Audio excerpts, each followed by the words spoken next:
আসসালামু আলাইকুম প্রিয় হবু শিক্ষক ভাই ও বোনেরা, আশা করি সবাই ভালো আছেন। আপনারা আবেদন করার পরে এখন চূড়ান্ত সুপারিশ অপেক্ষায় আছেন। খুবই অপেক্ষার সময়, একটা কষ্টের কাজ তো জানি। তো আমি একজন শিক্ষক হিসেবে আপনাদেরকে স্বাগতম জানাচ্ছি শিক্ষা এই পরিবারে।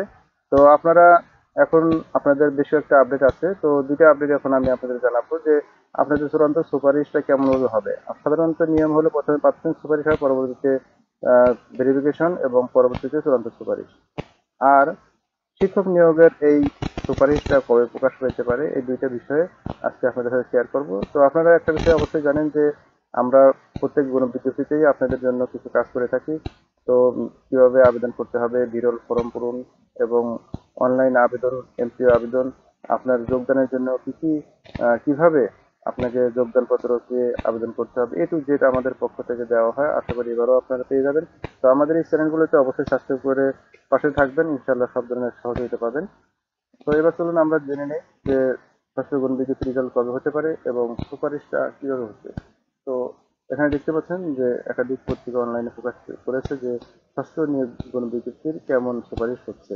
তো সুপারিশটা কেমন হচ্ছে সে বিষয়ে একটু যদি আমরা আপনাদের সাথে শেয়ার করি, তাহলে এখানে দেখানো বলা আছে যে এমপিভুক্ত শিক্ষা প্রতিষ্ঠানের শিক্ষক নিয়োগে এবার প্রাথমিক সুপারিশ ছাড়াই সরাসরি চূড়ান্ত সুপারিশ পাচ্ছেন উত্তীর্ণ প্রার্থীরা।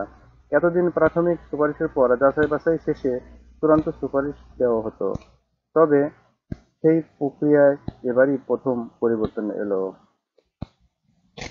সূত্র জানায়, অষ্টাদশ শিক্ষক নিবন্ধন চূড়ান্তভাবে উত্তীর্ণদের মেধা তালিকা অনুযায়ী সরাসরি সুপারিশপ্রাপ্তদের তালিকা তৈরি করেছে বেসরকারি শিক্ষক নিবন্ধন ও প্রত্যয়ন কর্তৃপক্ষ এনটিআরসিএ। নাম প্রকাশ না করার শর্তে মন্ত্রণালয়ের একজন কর্মকর্তা জানান, এনটিআরসি এর ষষ্ঠ নিয়োগ সুপারিশপ্রাপ্ত পত্র প্রস্তুত।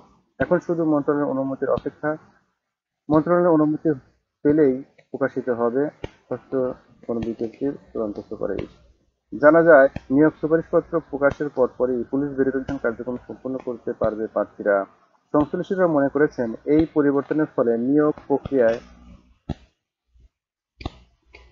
দ্রুত সম্পন্ন হবে এবং প্রার্থীদের দীর্ঘদিনের অপেক্ষার অবসান ঘটবে। অপরদিকে শিক্ষক পদে চাকরির প্রার্থীরাও এটিকে ইতিবাচক উদ্বেগ বলে জানিয়েছেন। এর আগে প্রাথমিক সুপারিশে ফলে প্রার্থীদের যোগদান কিছুটা দেরি হতো বলে জানিয়েছেন তারা।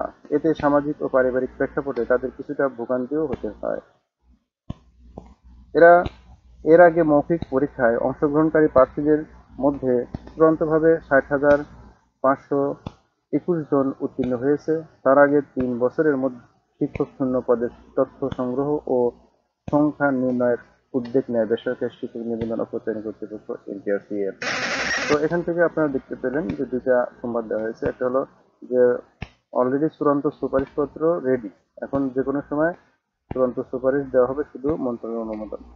আর আপনাদের সরাসরি চূড়ান্ত সুপারিশ করা হচ্ছে, পরবর্তীতে পুলিশ ভেরিফিকেশন করা হবে। তো এই দুইটা নিউজ দেওয়া ছিল। আর যারা চূড়ান্ত সুপারিশ পাওয়ার পরে পুলিশ ভেরিফিকেশন সময় আবেদন করতে হবে এবং পুলিশ ভেরিফিকেশনের সময় এনটিএসসি তে কি কি কাগজ জমা দিতে হবে সে সমস্ত জানতে এবং পদপদে যোগদানের জন্য আবেদন করার নমুনা পেতে, এমনকি এমপিও সরাসরি অনলাইনে কিভাবে আবেদন করবেন সব জানতে আমাদেরকে পাশে রাখুন। সবাই সুস্থ থাকুন, সুন্দর থাকুন। শিক্ষকতা জীবনে আপনারা সবাই শুভেচ্ছা ও স্বাগতম জানিয়ে শেষ করছি। আসসালামু আলাইকুম ওয়া রাহমাতুল্লাহ।